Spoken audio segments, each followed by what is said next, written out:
Assalamualaikum warahmatullahi wabarakatuh. Salam sejahtera untuk kita semua. Selamat datang di materi kedua dari mata kuliah Evidence-Based Midwifery. Kali ini kita akan membahas tentang menyusun pertanyaan klinis yang dapat dijawab. Setelah di materi sebelumnya, Anda sudah membuat tugas yaitu menyusun PICO. Maka kita akan melanjutkan kali ini dengan membuat pertanyaan klinis. Namun sebelum ke pertanyaan klinis, kita akan mempelajari tentang skenario klinis. Skenario klinis yang dimaksud di sini adalah semacam ilustrasi kasus. Jadi bagaimana PICO itu dibuat. Sebetulnya ada ilustrasi kasus dulu di depan. Jadi semacam skenario cerita seperti kasus vignette di soal ujian nasional. Mungkin yang sudah pernah ikut ujian nasional ataupun waktu menempuh pendidikan D3 mengerjakan soal ujian akhir dengan metode vignette mungkin sudah sering mendapatkan soal dengan skenario klinis atau ilustrasi kasus. Biasanya soal tersebut diawali dengan entah itu seorang wanita atau inisialnya atau seorang ibu atau seorang bayi dibawa oleh ibunya ke mana misalnya. Untuk skenario kasus ini juga merupakan salah satu tugas yang nantinya harus Anda kerjakan. Jadi silahkan nanti dibuat untuk detail tugasnya nanti di akhir PowerPoint ini. Di sini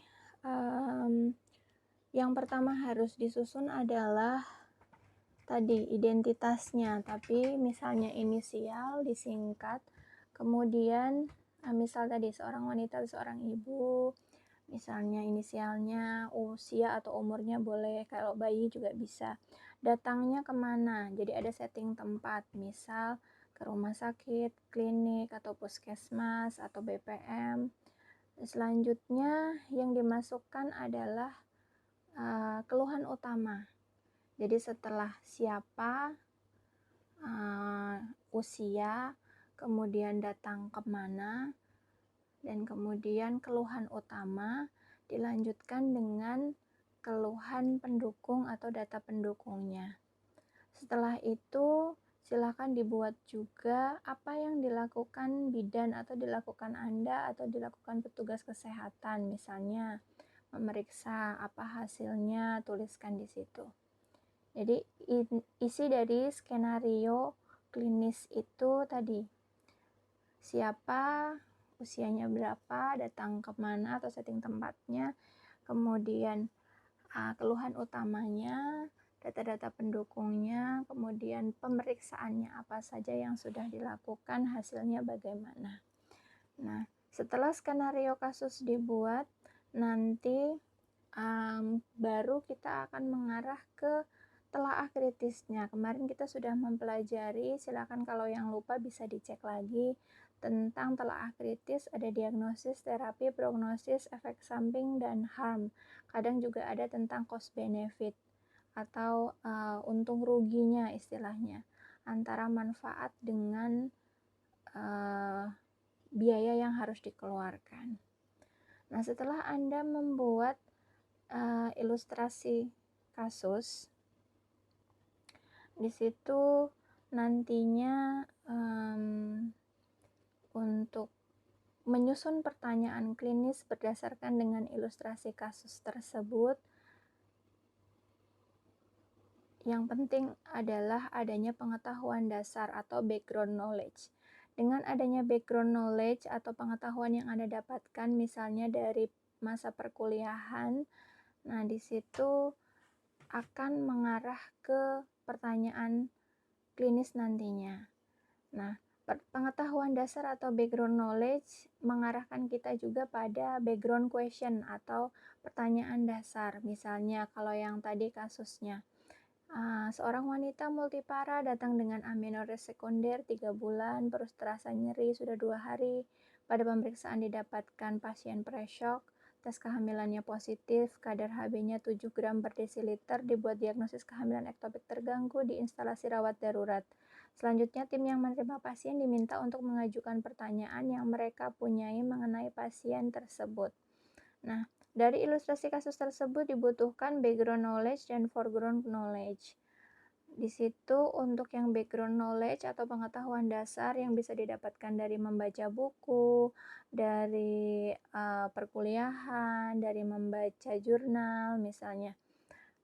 Dasar-dasarnya, misal apa sebab dari kehamilan ektopik terganggu, apa komplikasi dan kapan terjadinya, bagaimana terjadinya dan tanda dan gejalanya pasiennya seperti apa. Nah, itu adalah pengetahuan dasar tentang KET. Pengetahuan dasar ini mengarahkan ke pertanyaan dasarnya. Nah, biasanya berupa kata tanya siapa, apa, kapan, di mana, mengapa, bagaimana tentang suatu penyakit atau suatu aspek tentang masalah yang dihadapi. Kalau pertanyaan dasar atau pertanyaan pengetahuan dasar ini kita tidak akan bahas lagi di mata kuliah ini karena saya anggap Anda semua sudah menguasainya, terutama di saat jenjang D3 dahulu. Nah, yang sekarang akan kita bahas adalah pertanyaan klinis. Jadi dari pengetahuan tadi, kita akan bertanya lebih lanjut tentang skenario klinis di atas. Pada kasus di atas, lab dasar dengan suspek KET, apakah masih perlu dilakukan tindakan diagnostik USG? Itu adalah pertanyaan klinis pertama yang akan timbul apabila Anda menerima pasien tersebut atau Anda sebagai petugas kesehatan di IRD tadi. Nah, pertanyaan klinis yang pertama ini adalah termasuk ke diagnosis. Jadi kalau Anda punya pertanyaan klinis seperti yang pertama ini adalah pertanyaan klinis tentang diagnosis, berarti nantinya Anda akan mencari jurnal tentang diagnosis dan akan menelaah kritis dengan telaah kritis diagnosis. Selanjutnya dengan yang kedua, apabila tindakan segera pada pasien multipara, bagaimanakah keluaran dibandingkan menjalankan prosedur diagnostik dan intervensi elektif? Nah, untuk pertanyaan klinis yang kedua ini, Anda bisa masuk ke terapi atau bisa masuk ke prognosis.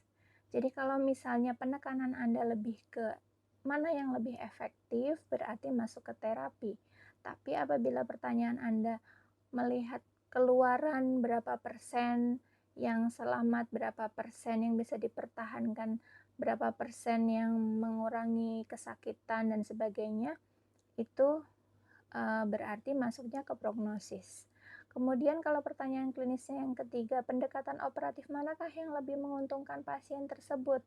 Pervaginam atau abdominal? Ini juga bisa dua pilihan antara yang telaah kritis terapi atau yang telaah kritis prognosis.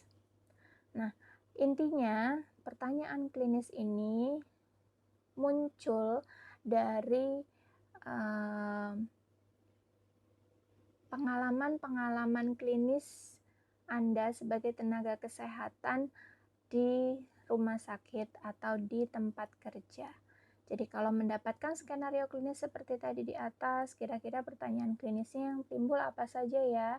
Nah, itu sesuai dengan pasien dan masalahnya apa, intervensi yang menjadi perhatian apa.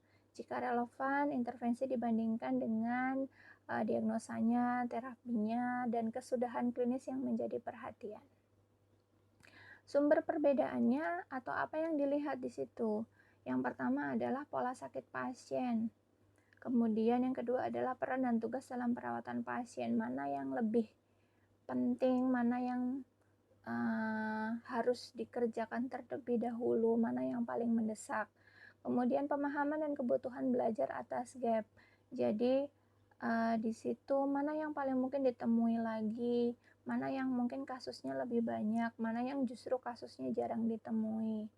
Kemudian juga pilihan individual atas berbagai pertanyaan, misalnya mana yang menurut Anda lebih menarik, apakah pertanyaan klinis tentang diagnosis, ataukah pertanyaan klinis tentang terapi, atau tentang prognosis. Itu silahkan Anda pilih salah satu. Pertanyaan klinis yang Anda buat tidak perlu sampai 3, 4, dan seterusnya. Boleh salah satu saja yang Anda anggap paling menarik, paling mendesak, paling mungkin paling penting. Apa yang mempengaruhi dari pertanyaan klinis dan pengambilan keputusan di sini adalah yang pertama keahlian. Keahlian yang diambil dari pertama untuk background knowledge-nya saat perkuliahan atau di bangku kuliah, kemudian juga keahlian praktek, kemudian juga keterampilan belajar dan pengetahuan tentang suatu penyakit. Di sini kalau misalnya kasus yang sering dihadapi akan lebih banyak muncul foreground atau pertanyaan klinis. Sedangkan untuk kasus yang jarang itu diperlukan background knowledge dan foreground knowledge, karena untuk kasus-kasus yang jarang misalnya pada kelainan bawaan atau misalnya penyakit-penyakit yang masih jarang ditemui, jarang ada, itu memerlukan pembahasan tentang teorinya secara luas terlebih dahulu. Kemudian manfaat pertanyaan klinis yang baik membantu kita memanfaatkan waktu yang lebih kecil ya, jadi lebih efektif dan efisien waktu. Kemudian fokus pada kebutuhan belajar kita masing-masing, mengarahkan bentuk jawaban yang diinginkan, lebih cepat dikenal dalam penelusuran, kemudian mengarahkan strategi pencarian yang lebih efisien, menggairahkan belajar dan bekerja. Jadi bekerja dan belajar tidak hanya sesuai dengan teori saja, tapi berkembang sesuai dengan ilmu pengetahuan dan teknologi, sesuai dengan isu-isu terbaru misalnya. Kemudian juga meningkatkan komunikasi dengan rekan sejawat.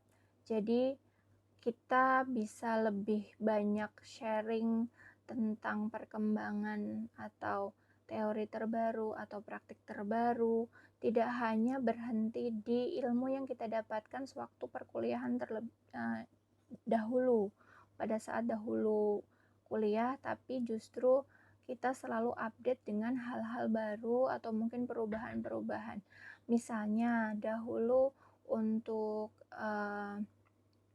melahirkan di ibu yang primipara semuanya dilakukan dengan episiotomi rutin, misal kemudian berkembang menjadi asuhan sayang ibu, atau dahulu misalnya untuk perawatan tali pusat menggunakan alkohol, kemudian menggunakan povidone iodin, kemudian berubah lagi menjadi menggunakan kasa steril, dan sekarang sudah dengan terbuka kering, atau bahkan ada perkembangan juga menggunakan